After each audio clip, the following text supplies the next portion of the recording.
Hello everyone, welcome back to the channel. Assessment year 25-26 की income tax return filing करने में लोगों को दिक्कतें हो रही हैं। और दोस्तों, जब लोग आईटीआर में डिडक्शंस और एग्जेम्पशंस क्लेम कर रहे हैं उस समय उन्हें शेड्यूल्स अपडेट करने के लिए बोल रहा है।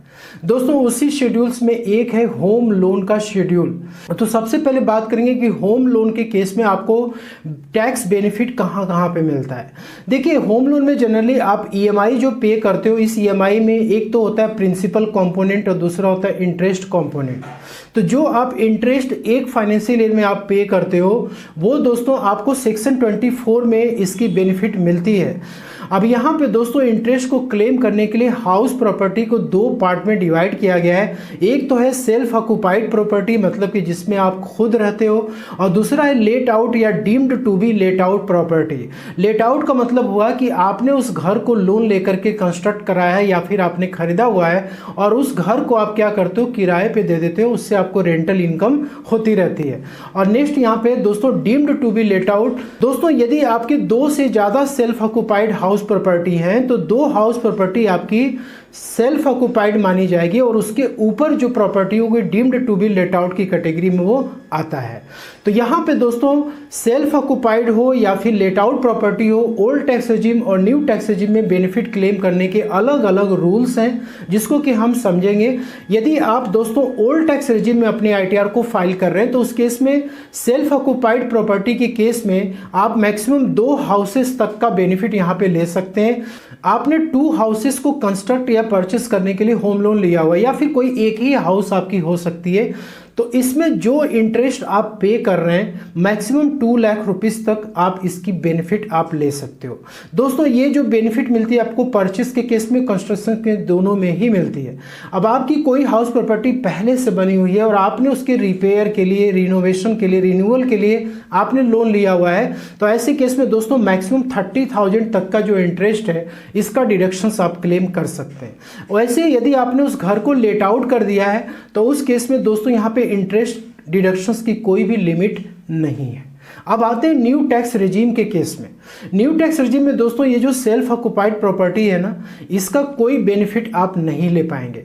लेकिन आपने उस प्रॉपर्टी को यदि लेट आउट कर दिया है तो ऐसे केस में दोस्तों आप न्यू टैक्स रेजिम में इसके इंटरेस्ट का बेनिफिट आप ले सकते हैं, लेकिन जितनी आपकी रेंटल इनकम होगी मैक्सिमम आप उतना ही क्लेम ले सकते हैं। उसके ऊपर दोस्तों आपका जो भी लॉसेस होगा वो एडजस्ट नहीं होगा किसी दूसरे हेड ऑफ इनकम से, वो आपका कैरी फॉरवर्ड हो जाएगा।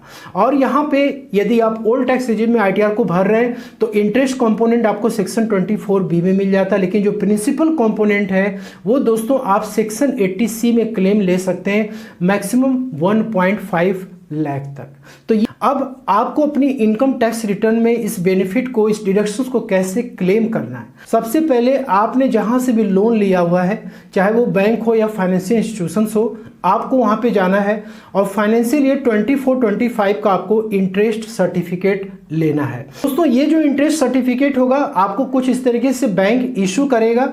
तो ओल्ड टैक्स रेजिम में आपको होम लोन के शेड्यूल्स को अपडेट करने के लिए आप जब पर्सनल इंफॉर्मेशन में आते हैं तो आपको यहाँ पर दोस्तों ऑप्शन मिलता है ओल्ड रेजिम और न्यू रेजिम सेलेक्ट करने के लिए। तो बाय डिफॉल्ट आपका यहाँ पे नो पे सेलेक्टेड होगा, आपको सिंपल यस पे क्लिक करना है ओल्ड रेजिम के लिए, और न्यू रेजिम के लिए आपको यहाँ पे नो पे क्लिक करना है। तो सबसे पहले हम ओल्ड रेजिम में समझेंगे कैसे आपको शेड्यूल्स अपडेट करना है। दोस्तों, यहाँ पे आपको ग्रॉस टोटल वाले सेक्शन में आना है और इसके बाद यहाँ पे आपकी सैलरी की इनकम आ जाती है। यहाँ पर आपको इनकम फ्रॉम हाउस प्रॉपर्टी का हेड दिख रहा है।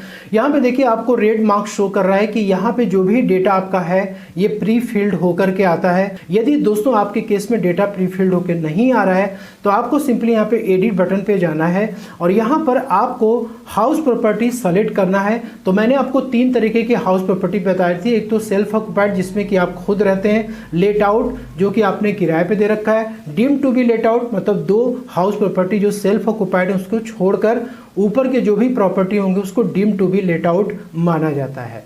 ठीक है, तो दोस्तों यहाँ पे सबसे पहले सेल्फ ऑक्युपाइड की हम बात करते हैं। अब सेल्फ ऑक्युपाइड के केस में आपने होम लोन लिया, उस पर इंटरेस्ट का क्लेम आपको लेना है यहाँ पर।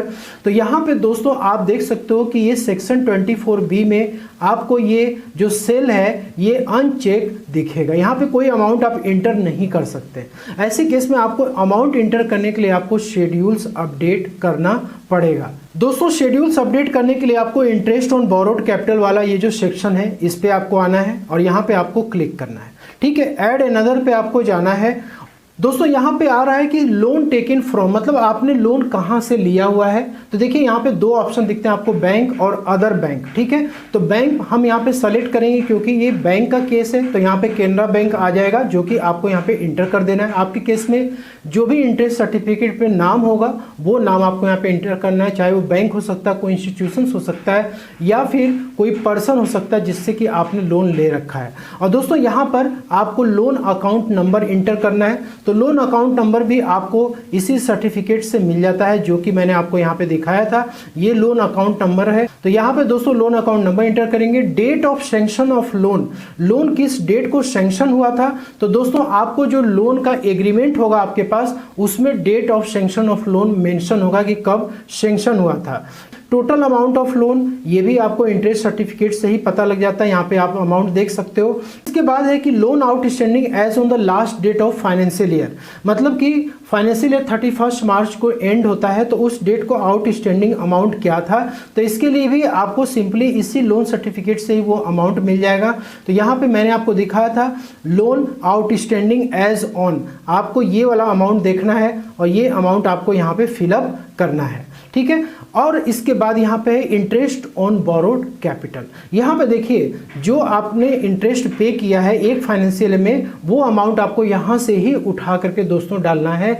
मेक श्योर करें कोई भी फेक अमाउंट आपको इंटर नहीं करना, कोई फेक बैंक का नाम, बैंक का अकाउंट नंबर आपको नहीं डालना, क्योंकि दोस्तों ये जो भी शेड्यूल्स यहाँ पे अपडेट हो रहे हैं इसका क्रॉस वेरिफिकेशन भी होगा। इनकम टैक्स पोर्टल एआई की मदद से वो क्रॉस वेरिफिकेशन कर सकता है। यहाँ जो डिटेल्स आप देंगे तो आपको आपकी आईटीआर हो सकती है कि स्क्रूटनी में चली जाए और आपकी इंक्वायरी आ जाए आपके ऊपर।